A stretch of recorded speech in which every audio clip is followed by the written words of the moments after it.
Broadcast Center in Los Angeles. This is Kcal 9 News at 4. Now at 4:30, will we need a booster shot for the COVID vaccine to protect ourselves from the Delta variant and other variants that could be coming?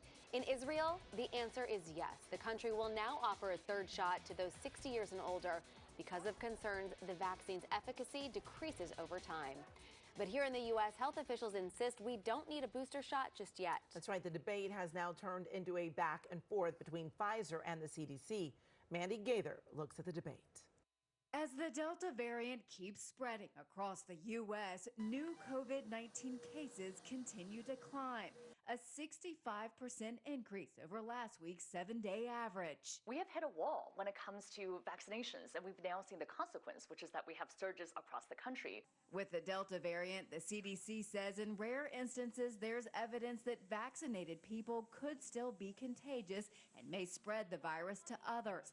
Pfizer now plans to apply for emergency use authorization of a third dose of its COVID-19 vaccine as soon as August. The company saying new data shows a booster shot strongly hikes protection against the Delta variant. At this point, I want to be very clear, people do not need to go out and get a booster shot. The U.S. Surgeon General says the government has been in talks with Pfizer about the vaccine maker's studies on boosters, but says the decision on whether to recommend a third dose will not be made by the company, but by the CDC and FDA. Ultimately, that collective information is what will drive any decision about boosters. But right now, a routine booster is not being recommended for people.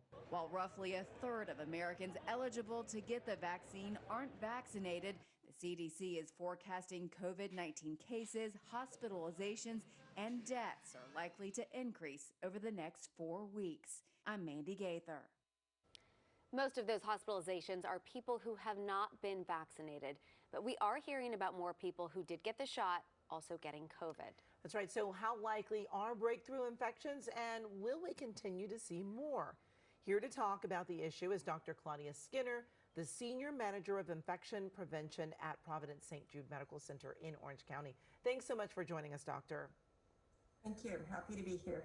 Well, if you got the vaccine, how is it that you can still get COVID? And then if you do get it, are you likely to pass it on to someone who is unvaccinated or even vaccinated? So yes, if you are vaccinated, there is still always an opportunity or a chance to get the virus.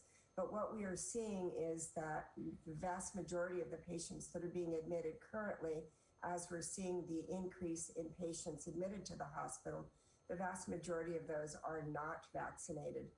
Those that are vaccinated, that are fully vaccinated 2 weeks past their second dose, if it's the messenger RNA, those that we're seeing admitted are not as ill and tend to not end up in critical care or on a ventilator.